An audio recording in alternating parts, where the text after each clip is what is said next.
बल्कि लास्ट 2 बार के आज के इस फंक्शन में मैंने कहा कि ये हिंदू राष्ट्र और हिंदुत्व की कामयाबी का दिन इसलिए भी है।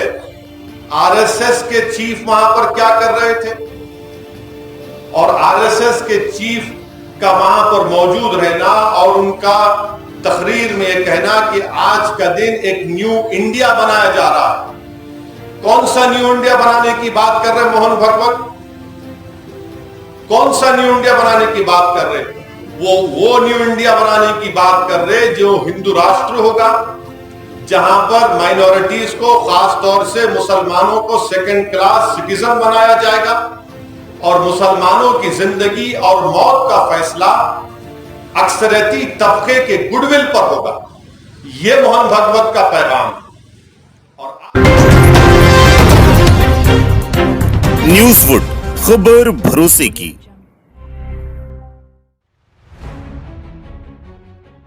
प्रधानमंत्री को आज के इस भूमि पूजन के फंक्शन में शिरकत नहीं करना चाहिए था, नहीं अटेंड करना चाहिए था।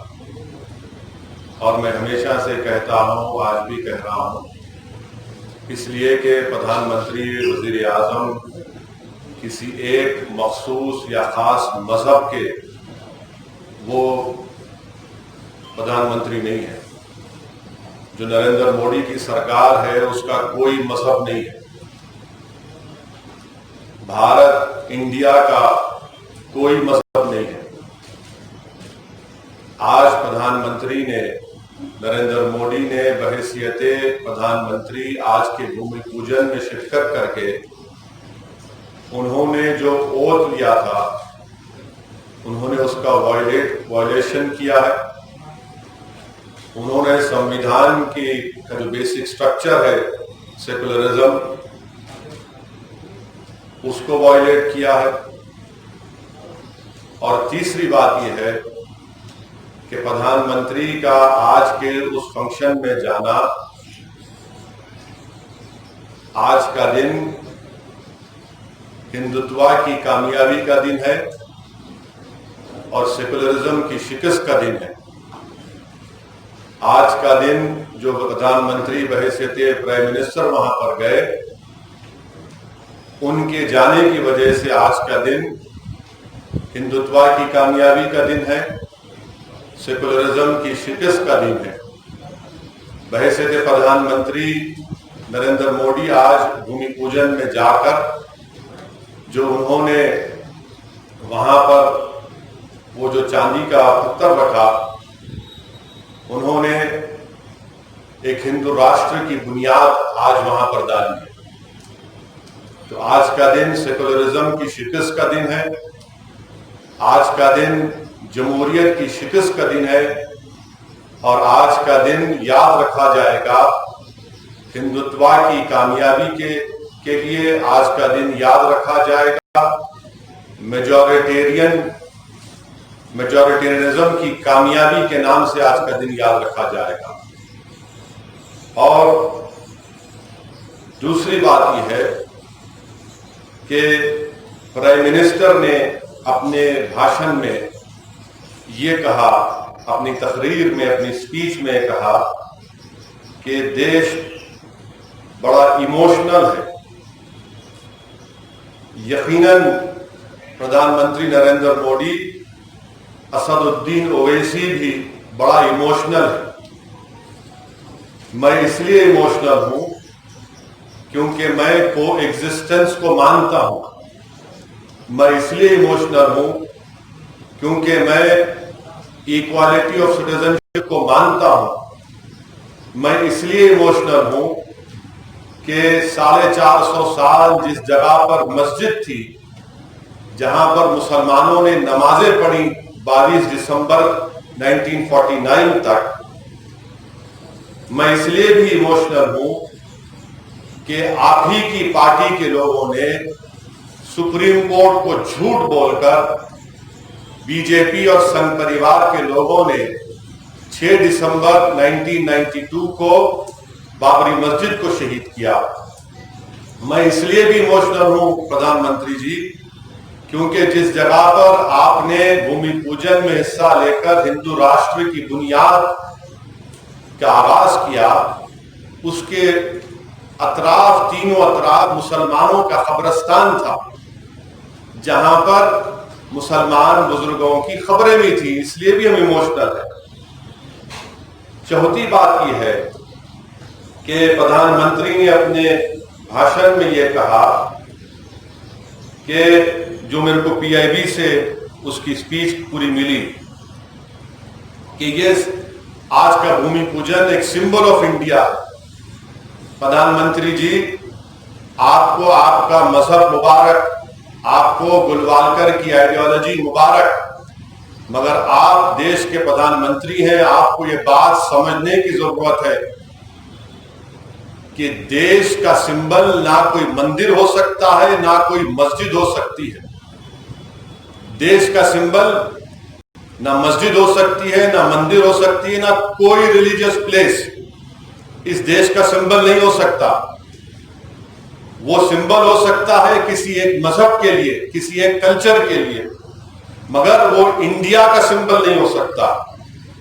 और प्रधानमंत्री ने यह कहकर कि मंदिर इस देश का एक सिंबल है, उन्होंने अपने मजहब को, अपनी आइडियोलॉजी को पूरे कंट्री के ऊपर मुसल्लत किया। प्राइम मिनिस्टर ने आज ही अपनी स्पीच में यह बात कहकर मेजॉरिटेरियनिज्म को इंडोर्स किया। छठी बात यह है कि प्रधानमंत्री ने अपनी स्पीच में 15 अगस्त जो हमारे लिए इंडिपेंडेंस डे है, यौम आजादी है, आज 5 अगस्त को प्रधानमंत्री वजीर आजम ने इसको 15 अगस्त से मिला दिया। हम फिर से वजीर आजम को और देश को बताना चाह रहे हैं कि 15 अगस्त हमारे मुल्क के लिए एक आजादी का दिन है। हिंदू, मुसलमान, सिख, ईसाई, बौद्ध सब ने मिलकर इस मुल्क को अंग्रेजों की गुलामी से आजाद करवाया और उनको शिकस्त दी।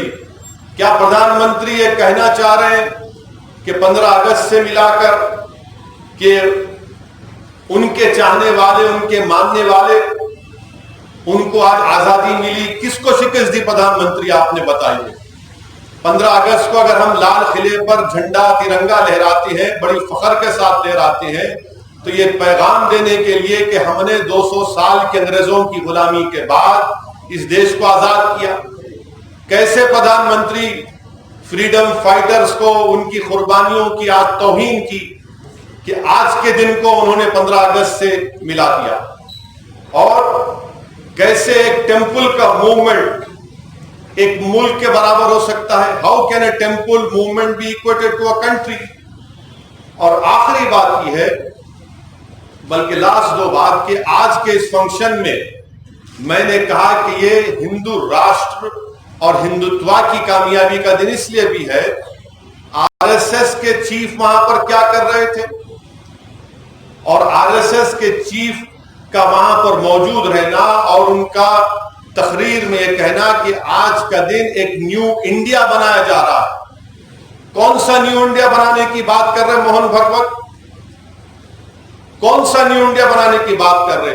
वो न्यू इंडिया बनाने की बात कर रहे जो हिंदू राष्ट्र होगा, जहां पर माइनॉरिटीज को, खास तौर से मुसलमानों को सेकंड क्लास सिटीजन बनाया जाएगा और मुसलमानों की जिंदगी और मौत का फैसला अक्सरियती तबके के गुडविल पर होगा।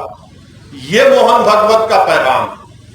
और आखिरी बात यह है कि आज का दिन इन सेकुलर, नाम निहाद सेकुलर पार्टीज के लिए भी, उनके लिए, उनके तमाम secular, so called secular parties और खास तौर से कांग्रेस पार्टी, इन्होंने एक आइडेंटिकल एक बयान दिया। क्या दिया? कि ये आज का दिन एक सिंबल ऑफ ब्रदरहुड है, सिंबल ऑफ ब्रदरहुड है। मैं इन तमाम सेकुलर पार्टीज से जो अपने आप को सेकुलर कहते हैं, और मैं तो कम्युनल मैं हूं, सब पूरे भारत में अगर कोई कम्युनल है तो हम ही है, इसका मैं इकरार भी करता हूं। मैं इन तमाम सेकुलर पार्टी से, कांग्रेस पार्टी से पूछना चाहता हूं कि आज का दिन कैसे ब्रदरहुड का सिंबल होगा, बताइए।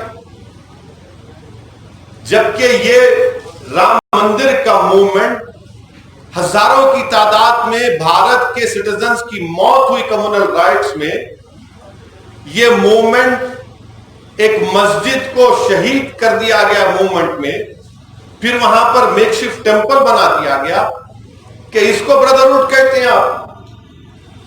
और क्या गुडविल ब्रदरहुड उसी वक्त पैदा होगा जब इंसाफ होगा, जब इंसाफ नहीं होगा तो गुडविल ब्रदरहुड कहां पैदा होगा। और मुझे तो आप अनइक्वल बना दिए मुसलमानों को, तो अनइक्वल कैसा ब्रदर होगा आपका, बताइए। ये 7 अहम पॉइंट्स मुझे आप तक बताना था कि बहुत से लोग मुझे फोन करके मुख्तलिफ मुल्क के मुकामात से, जिसमें